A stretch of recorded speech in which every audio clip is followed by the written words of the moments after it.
Salah satu press release yang pernah disampaikan pihak kepolisian adalah bahwa kasus kematian Brigadir J itu bukanlah pelecehan seksual.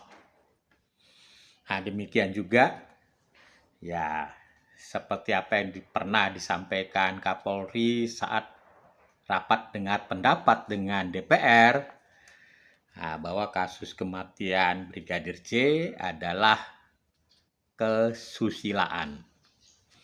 Oke, Cak Ompong tidak membahas masalah motifnya, tapi akibat, ya, akibat gara-gara motif, ya, selakangan, Bintang pun redup, ya, melati berguguran. Jadi Cak Ompong ingin mengangkat topiknya gara-gara motif selakangan, Bintang pun redup, melati pun berterbangan. Ya, besok akan dilakukan sidang kode etik terhadap personel-personel yang ditengarai melakukan obstruction of justice. Ya, seperti yang pernah dirilis oleh pihak kepolisian, ada 7 orang, ya, 2 berbintang, yang lainnya pangkatnya melati, ya, Kombes, AKBP, Kompol, dan AKP, ya, AKP. Nah, memang, ya, kalau kita melihat dari 2 perspektif, ya, perspektif pertama, kalau skenario ini berhasil, maka orang-orang tersebut ya tentu akan mendapatkan ya semacam dalam tanda kutip hadiah. Tidak tahu itu berupa uang atau itu pangkat dan lain sebagainya. Nah, itu dari satu perspektif. Tapi dari perspektif yang lain, ya tentu kita itu merasa kasihan, ya, akibat terkena ya kode etik, maka ya resikonya adalah dipecat, bahkan bisa dipenjarakan. Nah, jadi 2, ya. 1, kita melihat kalau itu berhasil, skenarionya Sambo, maka orang-orang ini akan mendapat dalam tanda kutip hadiah. Kalau itu gagal, nah ini seperti ini. Itu pertama. Terus yang kedua, ya Cak Ompong ingin melihat dari sisi ya yang lain, yaitu ibanya. Ya, seperti kita ketahui, seseorang ingin ya masuk ke Akpol itu bukan hal yang mudah. Ya, bukan hal yang mudah. Tahapan-tahapan dengan persaingan yang begitu ketat itu pasti dilakukan oleh orang-orang ini.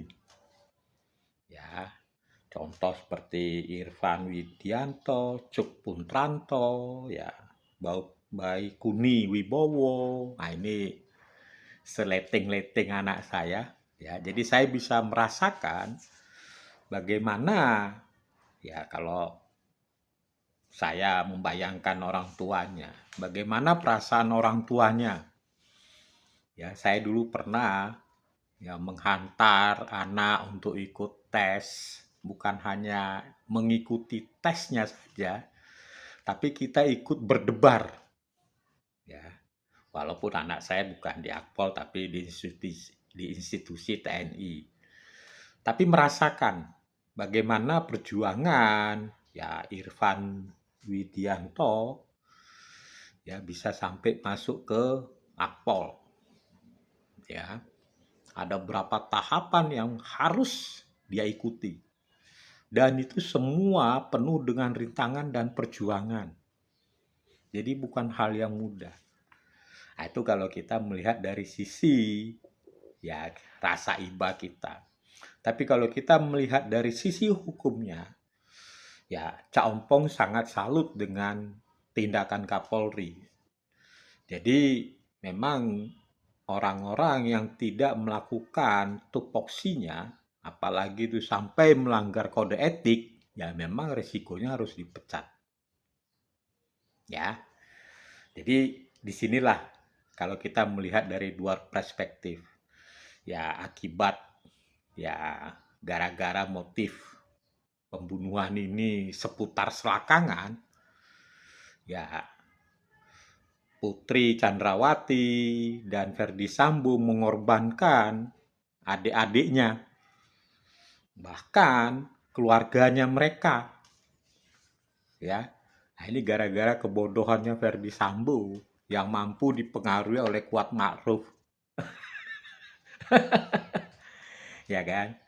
Nah, terus apa yang kita bisa petik ya dari peristiwa ini? Ya, pelajaran yang kita bisa petik. Yang pertama, saat kita berkuasa, hendaklah kita menggunakan kekuasaan kita itu ya sebaik mungkin. Ya, apalagi sudah berpangkat bintang, melatih, tentu ada analisa-analisa yang harus dilakukan. Apakah ini benar? Apakah ini wajar? Dan lain sebagainya. Ya. Nah, yang kedua, tidak mudah terbawa oleh gosip. Ya. Jadi kalau saya perhatikan peristiwa ini lebih kepada gosip. Ya.